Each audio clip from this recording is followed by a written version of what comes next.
皆さんこんにちは、みすずです。今日は高野豆腐をピザ生地代わりに使う低糖質のピザをご紹介します。高野豆腐の納豆ピザです。納豆ピザの動画が続いてしまって申し訳ないです。前回の動画では油揚げをピザ生地代わりに使用する作り方でご紹介しました。今回は高野豆腐を使用していきます。そのまま焼いて食べられる油揚げと違って高野豆腐はカチカチの乾物です。なので戻してそれを焼いてさらに具材を乗せてもう一度焼くというちょっと工程が増えてしまいます。ですが私は高野豆腐ピザの方が好きなので、もしよかったら皆さんもぜひ試してみてください。油揚げで作るとサクサクっとした食感に、高野豆腐で作るとほんのりふわっとパンピザっぽい仕上がりになりますよ。今日もぜひ最後まで楽しんでいってくださいね。このチャンネルはお砂糖みりんなしレシピを載せています。チャンネル登録高評価していただけると嬉しいです。また高野豆腐ピザも具材はお好きなもので作れるのでお好みのものを乗せてください。今日の流れ3ステップ。今日はまず高野豆腐の準備。高野豆腐は戻してスライスしてフライパンで焼いてから使用します。次に具材をのせます。焼いた高野豆腐の上に納豆、チーズをのせます。最後に焼きます。トースターでこんがりと焼いたら出来上がりです。オーブンでもいいですよ。今回の栄養素はこちらです。これはレシピ4分の1量の栄養素になります。詳しいレシピは後ほどブログにも書きますので、そちらも見てくださると嬉しいです。概要欄にリンク貼っておきますね。材料はこちら。高野豆腐は味をつけて戻すのがポイントです。今回はだし汁に醤油と塩を加えて戻し汁にします。また具材はお好きなもので作ってみてくださいね。では作り方を説明します。まずは高野豆腐を戻しましょう。高野豆腐は50度から60度程度のぬるま湯で戻すとふっくら柔らかく戻ります。また水で戻してしまうとどうしても大豆臭さが残ります。味をつけた煮汁で戻すのがポイントです。今回はだし汁に醤油、塩を加えています。50度程度まで温めたら高野豆腐を浸しましょう。ふっくら戻るまでこのまましばらく置きます。煮汁の中にカレー粉を加えたり塩麹を加えたりしてもいいですし、だし汁の代わりにチキンブイヨンなどでもいいですよ。とりあえず味がついてれば何でも OK です。ふっくらと戻ったら取り出して両手で挟みぎゅっと絞ります。しっかりと水気を絞ってくださいね。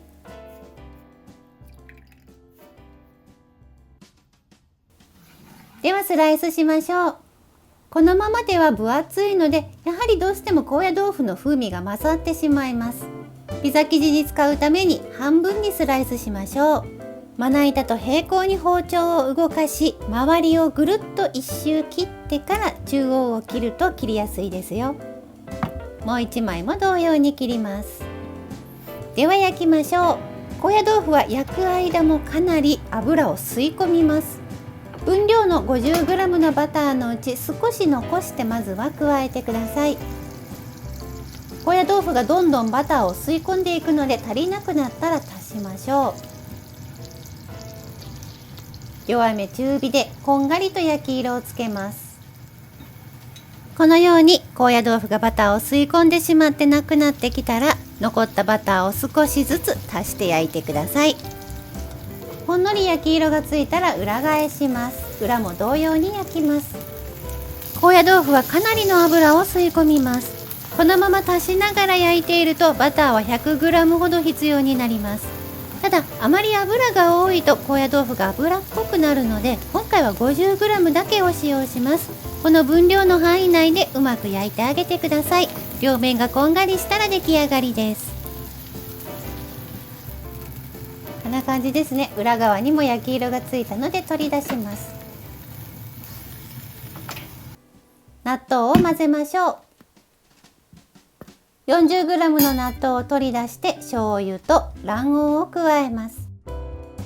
ざっと混ぜ合わせておきます。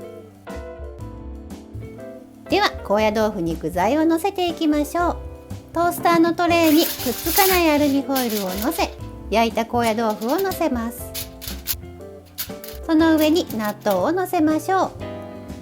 チーズよりも先に納豆をのせるのがポイントです。具材の水分を高野豆腐が吸うので、焼いてる間に少しふっくら柔らかくなります。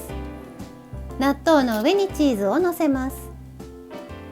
こんがりと良い焼き色をつけるために上からマヨネーズを線掛けしましょう。油が上にあるとこんがり焼き色がつきやすいです。ではこの状態で焼きます。1300ワットのトースターで5から6分ほどです。油揚げの時よりも少し長めに焼き時間が必要になります。チーズに焦げ色がついて全体がこんがりとして、こんな感じでじわじわっとしてきたら出来上がりです。油がものすごく出ていますね。しばらく置くとこの油をもう一度高野豆腐が吸い込むので全部なくなってしまいます。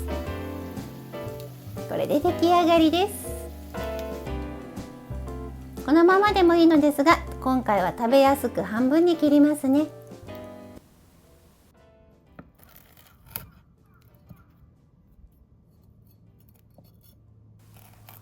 ふっくらとパンピザっぽい仕上がりの高野豆腐ピザです。あしらいで千切りした大葉をのせます。白ごまを振ります。糸唐辛子をのせて、これで出来上がりです。糸唐辛子の代わりに一味唐辛子などを振りかけても美味しいですよ。こんがりじゅわっとジューシーで、とろーりととろけたチーズとふわっとした納豆、そこに高野豆腐の風味がとってもよく合いますよ。ぜひお試しください。最後まで見てくださりありがとうございました。今日は高野豆腐をピザ生地代わりに使った低糖質のピザをご紹介しました。私の大好きな高野豆腐ピザです。高野豆腐と納豆がとってもよく合うので、納豆とチーズの組み合わせに抵抗がない方はぜひ高野豆腐ピザをお試しください。納豆の水分も高野豆腐が少し吸うので、よりちょっとふわっとした仕上がりになりますよ。また詳しいレシピは後ほどブログにも書きますので、そちらも見てくださると嬉しいです。食べてみたいと思ったら評価ボタンとチャンネル登録していただけると嬉しいです。ではこの後も素敵な一日をお過ごしください。また次回の動画でお会いしましょう。みすずでした。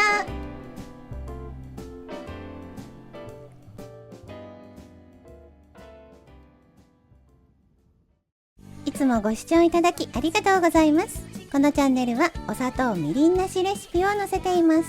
チャンネル登録、高評価していただけると嬉しいです。詳しいレシピはブログへ、また Twitter、Instagram、TikTok などもやってます。そちらも見に来てくださると嬉しいです。ではまた次の動画でお会いしましょう。